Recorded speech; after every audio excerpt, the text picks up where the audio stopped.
Shalom bien-aimés, c'est un honneur pour moi d'être avec vous pour ce 22e numéro dédié à notre enseignement sur la thématique Nous sommes l'Église du Dieu vivant, qui est une affirmation de notre identité en Jésus-Christ, une volonté manifeste d'être en condition ce que nous sommes en position en lui.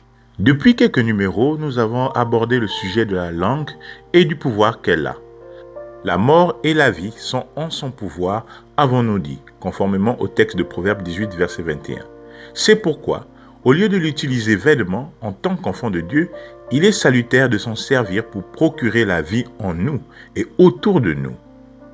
Une fois de plus, nous voulons encore nous encourager à utiliser notre bouche pour dégager la vie de Christ en nous. Il a été déjà dit que la foi s'active par la voix, et c'est elle qui nous fait posséder tout ce que le Père nous a donné en Jésus-Christ.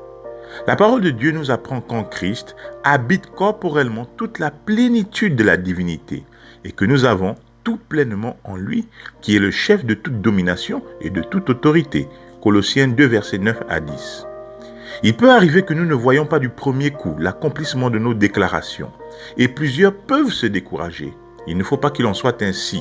Ce n'est pas parce que sur le plan physique on ne voit rien que rien ne se passe. Justement, la foi, c'est la ferme assurance des choses qu'on espère, une démonstration de celles qu'on ne voit pas, nous dit Hébreux 11, verset 1. Mais pourtant, elles existent déjà dans le monde spirituel.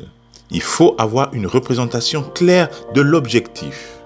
À cet effet, dans son livre La 4e dimension, Comment mettre sa foi en action et réussir sa vie, le docteur David Yonggi Cho, cofondateur de l'église du plein évangile de Yoido, qui est depuis plusieurs décennies la plus grande église de Corée, précise que la foi est l'assurance des choses claires que l'on espère.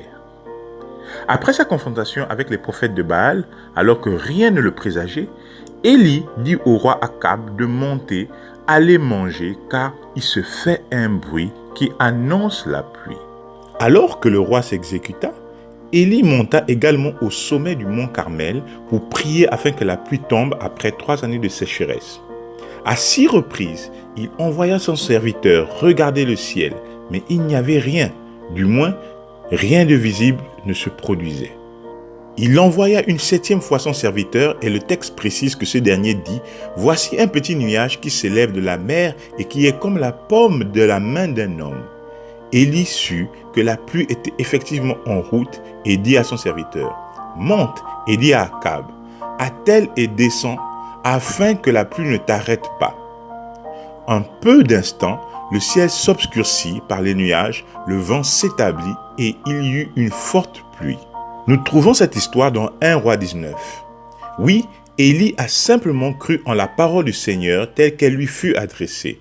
« Va et présente-toi devant Akab et je ferai tomber la pluie sur la face du sol. » 1 Roi chapitre 18.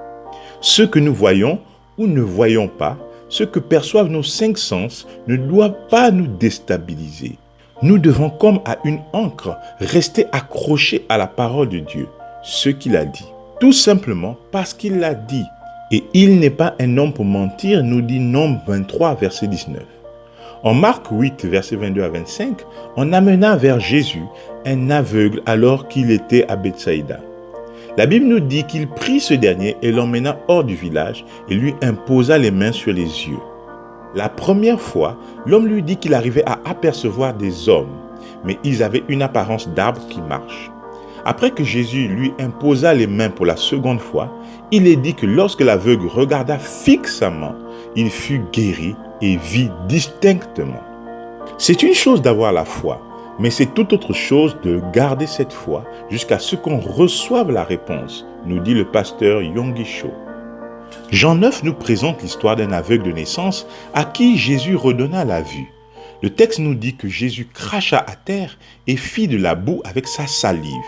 Puis il appliqua cette boue sur les yeux de l'aveugle et lui dit « Va et lave-toi au réservoir de Siloé, nom qui signifie envoyé. » Il y alla, se lava et s'en retourna voyant clair. En faisant quelques recherches, on découvre que l'itinéraire pour arriver au réservoir de Siloé était assez compliqué. Il fallait nécessairement emprunter une pente de plus de 800 mètres et l'accès au réservoir était possible grâce à un escalier de plus de 20 marches. Pour un aveugle, C'était carrément impossible.